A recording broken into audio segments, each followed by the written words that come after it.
이번에 수능 특강책이 나왔죠. 그 중에 이제 제가 어려운 지문들을 몇 개 해볼 텐데요. 그 중에 이제 3강 6번이에요. 3강 6번을 쭉 해석해보고 의미 파악을 한번 해볼게요. 근데 이제 이거 해석하기 전에 한 말씀 드려보면 중요한 건 사실 해석이 아니에요.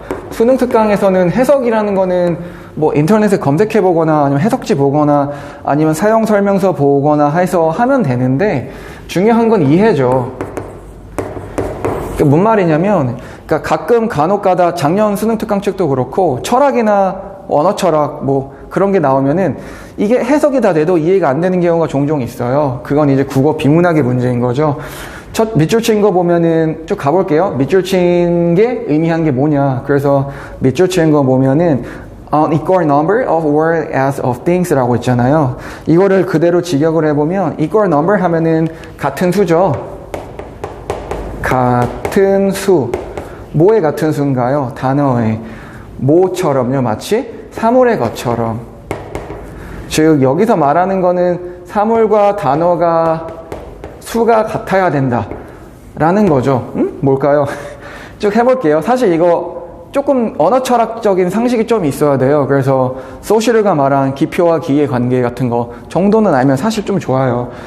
쭉 읽어보면은 Modern scientific writing in English began in the 17th century까지요. 그러니까 근대 과학 라이팅 글쓰기는 시작했다. 17세기. 여기서 굳이 중요한 거는 과학적 글쓰기인 거죠. 근데 이제 과학적 글쓰기라는 게 과학 논문을 쓴다는 건 아니고요. 과학적이라 하면 사실 이성적인 거죠. 예, 이성적인 글쓰기는 뭐 17세기에 시작했다. with other 작가들과 예를 들어 프랜시스 베이컨이랑 로버트 보일이랑 아이작 뉴턴이랑 여기서 중요하신 분은 사실 이분이죠. 생이윤이나 윤사에서는 프랜시스 베이컨 하면 뭐가 떠올라야 되나요? 경험론이죠. 이런 거 하나 써놓으면 좋을 것 같아요. 네. 또 다음 줄 보면은 this period was characterized니까요. 그 시기는 특정화된다. 특정화된다. 뭐에 의해서요? intense debate니까요. 강력한 토론에 의해서 over the nature of language generally잖아요. 보면은 nature는 고등에서는 뭘로 보면 좋나요? 자연이 아니고 본질이죠. 본질. 잘 생각해보면 이 자연이라는 단어도 스스로자 그럴 연자예요. 그래서 우리가 보통 자연이라면 숲, 나무, 강 이런 거 떠올리지만 사실 동양 철학에서도 자연이라 하면 스스로 그러한 상태를 말해요. 그러니까 스스로 그러한 상태. 그걸 보통 우리가 자연을 떠올리는 것 뿐이지 우리가 생각한 나무나 들판이나 이런 것들이요. 근데 사실 nature는 본질이에요. 그런 상태. 그 언어의 본질. 자, 다시요. 그럼 이때 토론의 주제는 뭐였습니까? 언어의 본질인 거죠. 이거 꼭 이렇게 체크해 놔야 될 것 같아요. 그래서 여기서 다루고자 했던 이때 그 당시 사람들이 주제는 언어의 본질이다. 뭘까요? 언어의 본질이 뭘까요? 쭉 읽어보고 그 소시르의 기표-기의 관계까지 한번 검토를 해보고 문제를 풀어볼게요. 그 다음 줄 보면 조금 문장이 특이한데요. As she was the prism power of word to control knowledge까지요. 아, 뭘까요? 이렇게 주어가 뒤에 있는 거죠? 이렇게. 예. 전치사 at 이끄는 구가 앞으로 빠진 거예요. 그냥 도치됐다고 보면 될 것 같아요. 그런데 이제 문제 풀 때는, 수능 진짜 풀 때는 그렇게 하지 말고 그냥 순서대로 해석을 해도 사실 해석이 자연스럽게 돼요. 논점은 가정된 힘이었다. 여기서 이제 중요한 건 PP겠죠? 가정하는 힘이 아니잖아요. 뭐에 가정된 힘이죠? 단어에. 어느 단어죠? To control knowledge니까요. 지식을 통제하는. 자, 그 다음에 뭐 했듯이요? 베이컨이 말했듯 put it은 말하다죠. 어떤 힘일까요? To force and overrule the understanding, throw all into confusion, and lead men away into numberless empty controversies and idle fancies.까지요. 자, 계속 설명해주고 있죠. 그게 어떤 힘인지. force 하면 강요하고, overrule 하면은 통제하고, 이해를. throw 하면 던져버리는 거죠. 모든 거를 into confusion, 혼란으로. 그 다음에 lead 이끄는 거죠. 사람들을 away into numberless, 수많은 공허한, empty한 controversy, 토론들, 무의미한 fancies, 공상들로요. 일단 여기서 구를 보면은 여기에 to, 동그라미 쳐놓고 force의 밑줄, overrule의 밑줄, 그 다음에 throw의 밑줄, 그 다음에 lead의 밑줄 이렇게 쳐놓으면 될 것 같아요. 예, 뭘 말하고 있습니까? 이 사람들이 언어에 대해서 가졌던 문제는 뭔가요? 예를 들어서 여기 언어라는 게 있다 쳐요. 그럼 이때 언어는 뭐 한대요? 지식을 통제한대요. 언어가 지식을 통제한다는 게 무슨 말일까요? 또 뭐가 있나요?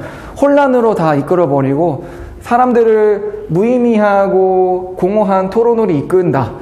이게 무슨 말일까요?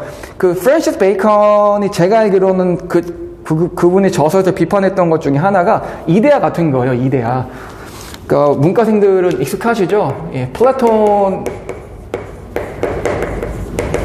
이제 이데아라는 개념을 갖고 오시죠. 이데아라는 건 쉽게 말하면 본질인 거죠. 이데아가 무엇인가? 이것의 이데아는 뭔가? 저것의 이데아는 뭔가? 뭐 인간의 이데아는 뭔가? 정의라는 것은 무엇인가? 뭐 예를 들어서 정의라는 것도 봐요. 이런 걸로 이런 단어들 자체 때문에 무의미하고 공허한 토론으로 계속 빠져들게 되는 거죠. 이들에 따르면 과학적 글쓰기가 안 되는 거죠. 그러니까 소시르에 따르면 기표가 있고 기의가 있는데 기표라는 건 예를 들어서 이렇게 나무가 있다 쳐요. 나무. 그러면은 이 기표라는 게 나무라는 글자인데 혹은 나무라는 들리는 소리 이게 기표예요. 그럼 도대체 이 나무를 들었을 때 우리가 생각하는 나무의 본질이 뭐냐 이거예요. 그럼 누구는 소나무를 떠올리고 누구는 대나무를 떠올리고 누구는 큰 나무 누구는 작은 나무 즉 기표와 기의 그러니까 이 나무를 들었을 때 진짜 의미가 뭔가 이거는 사실 임의적이다. 이게 사실 소시르의 철학의 근간이거든요. 언어마다 다르잖아요. 그러니까 나무라는 물질이 있어도 우리나라는 나무 이렇게 쓰고 영어 쓴 애들은 tree 이렇게 쓰잖아요. 그럼 뭐지? 누구는 이 본질을 이렇게 표현하고 누구는 이렇게 표현하네 tree라고. 그러니까 이게 소시르 언어 철학이에요. 그걸 토대로 이걸 보면은 그러니까 언어라는 게 너무 추상적이면 본질을 설명하지 못한다는 거예요. 쭉 가볼게요. 다음 줄. 베이컨은 다음 줄 보면은 이거 베이컨은 was the first 첫 번째 사람이었다. To claim revolt against Elizabethan style of writing. 그러니까 엘리자베스 시대의 글쓰기에 대한 반발을 요청한 최초의 인물이었다. 어떤 글쓰기 양식일까요? 이해하기 쉽게 설명해 보면 조선이라 쓰면 돼요. 조선시대 유학자들의 문학을 쓴 작품들이라든지 그런 것들 있잖아요. 뭐 태양을 보고 막 용이 막 승천하고 막 그런 것들 있잖아요. 그러니까 뭔 말인지 모르겠는데 그러니까 본질이 뭐야? 그래서 그러니까 너무 추상적이고 낭만적이고 그거에 반대한 인물이었다. 베이컨이 첫 번째 사람이었다. 반발을 요구한 이렇게 보면 될 것 같아요. Which of course 물론 included 포함하는 거죠. 이때 양식이 뭐냐면은 Shakespearean 드라마니까요. 아하, 셰익스피어는 말 그대로 극작가죠. 그래서 낭만적이고 희곡, 비극 이런 것들이요. 그런 거 하지 말자. 뭐 전달하고자 하는 게 없잖아. 너무 추상적이고 너무 논쟁적이잖아. 이런 거죠. 다음 줄 볼까요? Did he said 이것들은 pull 하면은 끌어당겼다. 얘 꼭 체크해 두세요. veil은 장막이죠. D는 뭐 사이에요? intellect, 지성과 the word 사이에. 자, 여기서 제일 중요한 거는 이것들인데요. 네. 베이컨이 볼 때는 안 좋은 것들, 추상적이고 낭만적이고 뭐 셰익스피어 스타일 혹은 뭐 엘리자베탄 스타일 이것들이 장막을 친 거죠. 뭐와 뭐 사이에요? 세상과 지성 사이에요. 자, 이때 세상은 뭘까요? 여러 가지, 이렇게 하면 또 할 말이 많지만 어쨌든 저 사람들 입장에서는 물질이었을 거예요. 지성은 뭘까요? 그래서 이제 언어로 보면 지성이란 게 언어로 표현해야 되잖아요, 사실. 그럼 물질과 언어가 서로 일치하지 않았다. 가려버렸다, 인 거죠. 뭔 말일까요? 그러니까 예를 들어서 소나무를 보면은 조선 선비들은 뭘 떠올렸죠? 뭐, 사시사철 변하지 않고, 뭐, 자신의 충정을 대표해주고, 그래서 보세요. 소나무라는 단어가 있어요. 그럼 예컨대 조선 선비들은 뭘 떠올리나요? 뭐, 충절. 뭐, 기계, 뭐 이런 거요. 뭐, 왕에 대한 헌신. 아닌 거죠. 베이컨이 베이컨 주장은 뭐죠? 소나무가 무엇인지죠.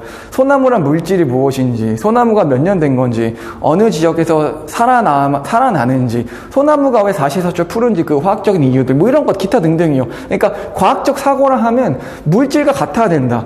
소나무가 가리키는 물질을 그대로 묘사해야 되는 게 과학적 글쓰기인 거지. 그걸 통해서 추상적인 뭔가를 떠올리는 거는 그러니까 공허하고 빈 논쟁이나 뭐 그런 거에 빠져버리게 된다. 그게 사실 이 글의 주제예요. 그러니까 소나무라는 기표가 있을 때 기의가 뭐냐? 그러면은 소나무에 대한 과학적 분석, 이 베이컨에 따르면요. 소나무라는 어떤 나무고 그게 사시사철 푸른 이유는 무슨 과학적 이유가 있고 뭐 그런 것들이요. 즉 사물의 개수와 언어의 개수가 동일해야 된다. 그때 사물이라 하면 과학적 분석이었겠죠. 베이컨에 따르면. 다음 줄 볼까요? To advance knowledge, 맞죠? 지식을 발전시키기 위해서, especially 특히 the new experimental philosophy 하면은 경험 철학인 거죠. There was a simple, 간단하고 direct, 직접적인, 그리고 unadorned 하면 꾸미지 않은 형태가 있다. 말하기에 필요되는 이런 거 PP 꼭 체크해 두고요. 이거는 lift 하면 올려버릴 거다. 장막을. 그리고 provide 하면 제공할 거다. 그 다음에 밑줄인 거죠. 뭐냐면 다시 한번 봐보면 같은 수 단어의 마치 뭐처럼요? 물질의처럼요. 자, 여기서 이제 중요한 건 이 things 줄 쳐놓고요. the word인 거죠. 예, 추상이 아니고 물질인 거죠. 그럼 이 세상에 대한 숫자와 단어의 숫자가 같아야 된다. 그걸 제공해야 된다. 그게 과학적 글쓰기다. 그게 베이컨 이 시대 사람들이 근본적으로 반기를 든 이유인 거죠. 너무 낭만적이고 추상적이다. 예, 이게 사실 이 글의 주제예요. 그럼 이제 지문을 보면 예, 별거 없죠? 첫 번째 보면은 ideal language for creative writing이니까요. 글쓰기에 있어서의 이상적인 언어? 글쎄요. plain and clear, plain 평범하고 clear 명확한 묘사 세상에. linguistic outlet for emotionally charged idea. 감정적으로 격양된 생각들의 언어학적 배출? opportunity for collaborating or among other. 작가들 사이의 협력의 기회? 그 다음에 underlying reason for using writing rather than speech. 말보다는 글쓰기를 하는 중요한 이유들? 제 생각엔 끝내 이렇게 1번과 2번이 조금 헷갈려야 된다. 그게 맞는 것 같아요. 근데 어쨌든 이 사람이 하고자 하는 말은, 그러니까 언어라는 거는 물질과의 개수가 같아야 된다. 이 말도 어려우면 잘 생각해 보세요. 나무라는 걸 떠올렸을 때 나무가 왜 있는, 나무의 성분들, 이 나무가 왜, 예컨대 소나무면 그게 왜 사시사철 푸른지, 나이테를 보고 뭘 분석할 수 있는지, 이런 게 사실 물질의 개수인 거죠. 근데 나무를 보고 충절을 떠올리고 사랑을 떠올리고, 이건 물질의 개수가 아니고 추상의 개수인 거죠. 그래서 사실 언어는 단순하고 명확해야 된다. 그거와 연관되어 있는 거예요. 그래서 답은 이렇게 풀면 되는 거죠. 네. 사실, 그러니까 수능 특강이라는 거는, 그러니까 웬만하면 해석지 보면은, 그러니까 웬만한 문장이 이해가 안 되는 거 없을 거예요. 지금 고3이라면 만약에. 근데 다만 이제 이 글을 다 해석을 하고도 이해가 안 되는 지문들이 몇 개 있는 거죠. 작년 수능 특강에는 제 기억에는 칸트의 미학이 나왔던 적이 있어요. 그런 것들이죠. 예, 오랜만에 영상을 찍었습니다. 요즘 정신이 없어서 찍을 시간이 없는데요. 이제 제가 최대한 시간이 있을 때 이 수능특강 어려운 지문들, 해석을 다 됐는데도 이해가 안 되는 지문들을 올려보도록 할게요. 감사합니다.